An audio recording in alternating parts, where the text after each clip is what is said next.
Welcome to Ultimate Report. I'm Mary Winkenwerder. For anyone who lives in or frequents a cold climate, the love of the cold is accompanied with the chilly reality of winter skin foes. Knowing how to address these issues before the experience can be worth its weight in gold.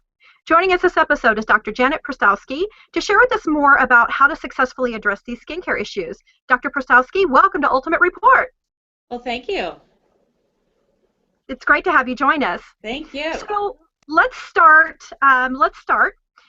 Throughout our busy lives, it can be challenging to stop and prepare for winter skin. Many times it can be too late when the skin starts to feel bad and the physical state alters. How can we start to prepare for winter skin before the cold sets in or before getting into a cold climate? Well, the first thing I think you ought to consider doing is assess what you expect your environment to be for the winter that's coming, and for a lot of people that means the air is going to be very dry.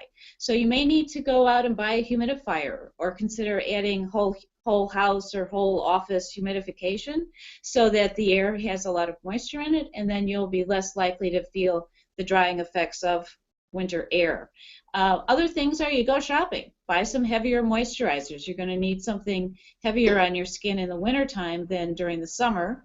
And then specifically get some shower bath oil, some lip balm, Vaseline, Aquaphor, things that are heavier and greasier than you would normally use during the other times of the year.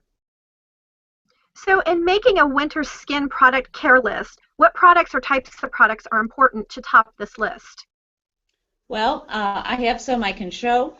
The first thing I think that is really good to use is a shower bath oil. Doesn't necessarily have to be this particular brand. There's several brands, but this was just picked up at a Duane Reade drugstore in Manhattan. It's right. Palmer's, but there's Alpha Carry, there's other things.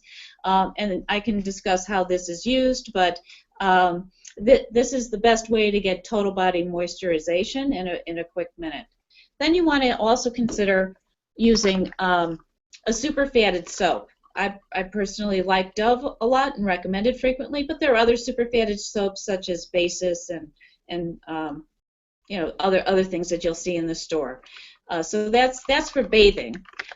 Then for just your general body moisturizing, as I said earlier, you want to have heavy creams. So Eucerin cream is an excellent product. Nivea cream is an alternative. And another very good moisturizer is amlactin. Amlactin is an alpha hydroxy acid, and this can also be used on the face, and it has some rejuvenating properties as well. So this is a different class of moisturizer other than the usual thick, heavy products that we talk about. This glides on more readily and works differently because of the alpha hydroxy acids that's in it. I'm familiar with all of these products, and the amlactin is phenomenal. Phenomenal. Yes, especially good for cracked heels, cracked elbows, things of that sort. But it's good for the whole area, especially the lower leg. I frequently recommend it for the lower leg area. Then moving on towards you know, what do you do about moisturizing your hands? This is a new product that LTMD makes called Moisturizer. So very self-explanatory. What do you call it? Yeah, exactly.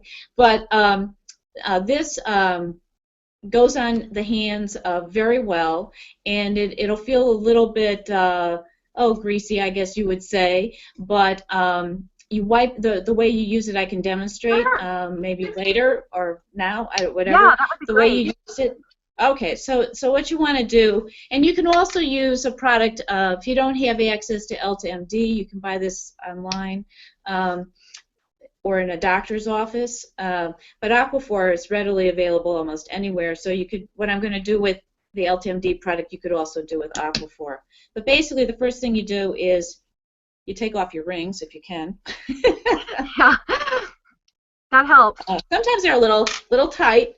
Then you take the product and you squirt out a generous amount. I would say, you know, I've got here about half a teaspoonful. And it's more. The idea here is you have to use more than you need or more than you think you need. Because if you're just being very stingy and putting it on, you're not going to get it into all the nooks and crannies in your skin.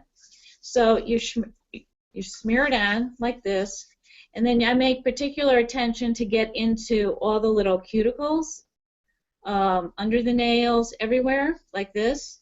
And you're going to go, the typical reaction from my patient is, oh, like, what are you talking about? Because it's so gooey. Right. And especially guys seem to have a little more of an aversion than ladies to putting, goo on their hands, so I have to give them an extra special pep talk.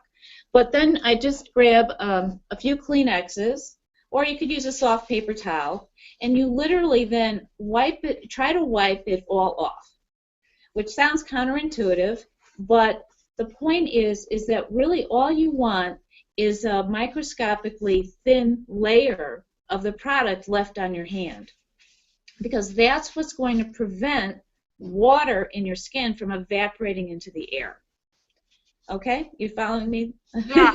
Okay. Absolutely. All right. Absolutely. And sometimes you have to go through a few Kleenexes, so you make sure you have plenty around.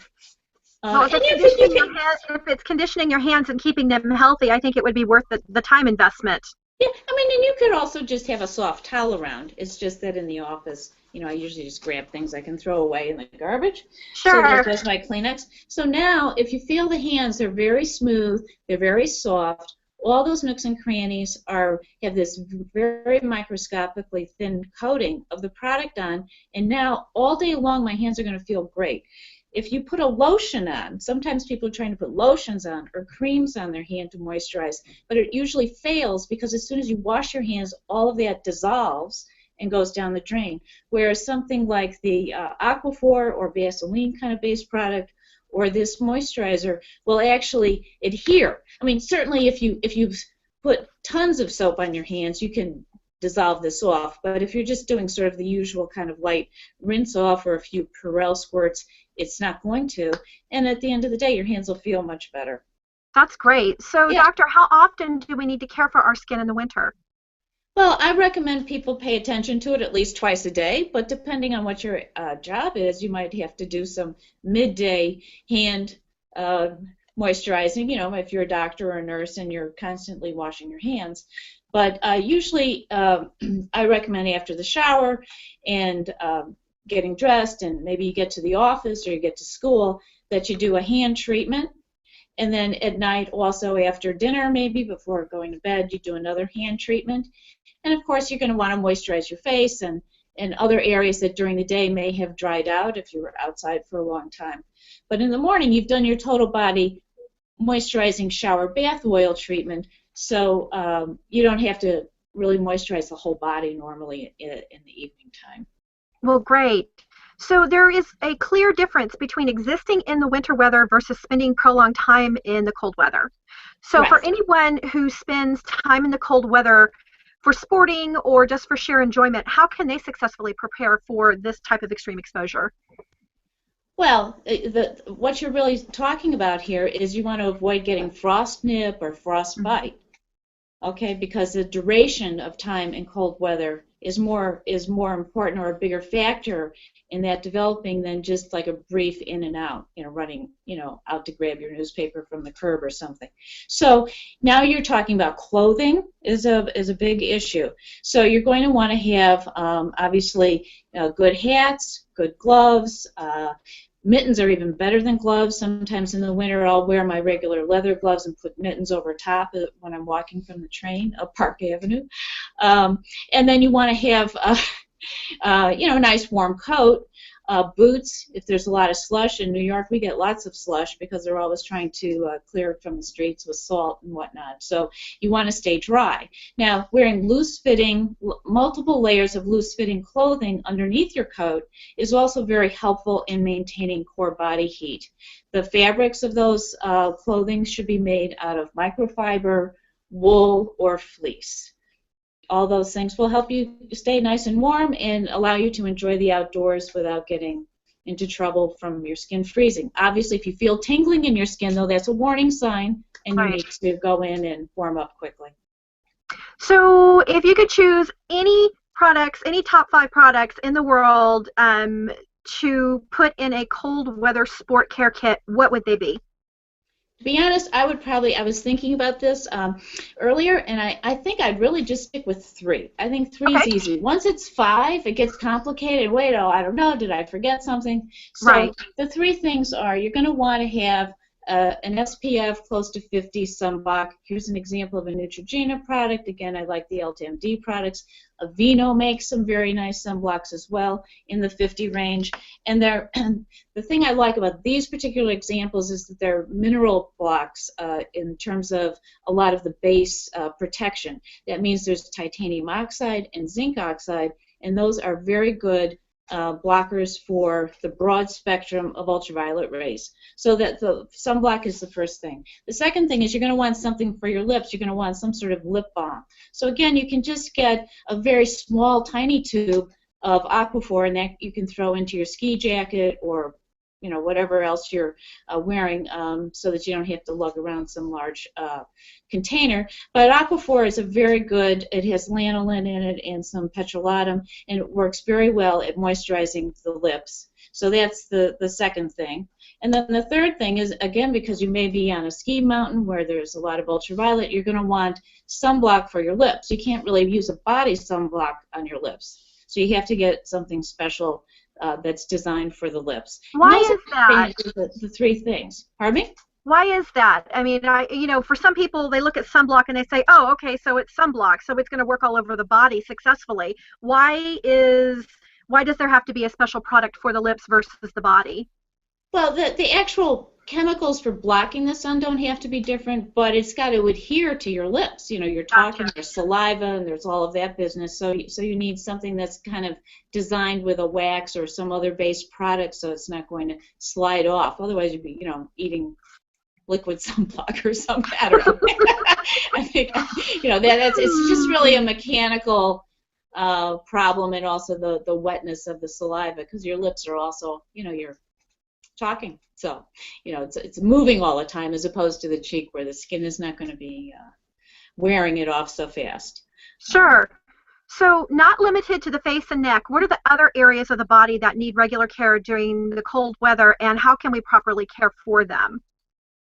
Well, I talked about using a shower bath oil. That'll Sure. give you total body. And let me just explain how this is used, because most people, again, they go, oh, I don't want to put oil in my bath because then the Right. tub's going to be all greasy, and I don't, have a maid maybe to clean it, or I don't want to have to deal with it. The best way to use a shower bath oil, I think, is in the shower. Now, you need to make sure that you have something you can grab onto, because the shower floor could get a little greasy. But basically what you do is you would do your normal washing, face, feet, underarms, etc. And then after you've rinsed off the soap, you put the shower bath oil, you step away from the stream of the shower, okay, and you put the shower bath oil in your hands, and you literally coat yourself all over, maybe not your face, but from the neck down. And then you briefly step back under the warm water and rinse off the excess. It's sort of like what I showed you with the hands and wiping off the excess of the moisturizer on the hands. Now what you're doing is wiping off the excess, or getting rid of the excess oil, because you don't want to get out of the shower and be all greasy. So you've rinsed this off just for maybe 15-20 seconds, and you towel dry. If there's any residual after the rinse off, that'll get off on the towel, and now you've got the total body moisturized with a very microscopically thin layer of the oil, and you can immediately get dressed. A lot of people think that the thing to do is you get out of the shower and you just put on a lotion. But then you've got this gooey lotion that's got to dry. You can't get dressed. And who has time in the morning? Everybody's pushing the snooze alarm and getting up a little late anyway and want to run out the door. So you need to have something that's quick and easy that you can actually use daily. And so that's it for the total body. And after that, the other area than the face and the neck you've got to pay attention to are the hands, and we covered that, I think, so we don't have to go over that again. I have used that Palmer's body oil. It is phenomenal. I absolutely love it. Oh, that's great. I've usually used Alpha Carry, but this is good. Well, that's great. I mean, it's got soybean, sesame, and safflower in it, so I think it's going to have a lot of good skin nutritional value. Absolutely, absolutely. Keeps it nice, supple, and protected because it's moist and it keeps the skin healthy. That's been my experience anyway. So, Great. Dr. Pristowski, how can we catch up with your online community? Well, I have my website, janetpristowskimd.com. I'm at Dr. Jan Pristowski for Twitter. And then I have a Facebook page, which is Janet H. Pristowski, MD. So those are the three ways. Oh, I do have a moisturizer that's great for the face, Leave-In. Oh, fantastic. Tell us about it. Well, this has vitamin A and vitamin D in it, and there's also some vitamin E as an antioxidant. Developed this in 2008, and I like it very much as a daily moisturizer for year-round use. So the website for this is Livad, Livad, skincare, one word, .com. So Wonderful. Thank you. Doctor, thanks so much for joining us. It's been great having you on the show. Well, thank you. I enjoyed it very much. All right. Everyone, thanks so much for joining us on Ultimate Skincare and Beauty Report. Have a beautiful and successful week. Mwah! Okay.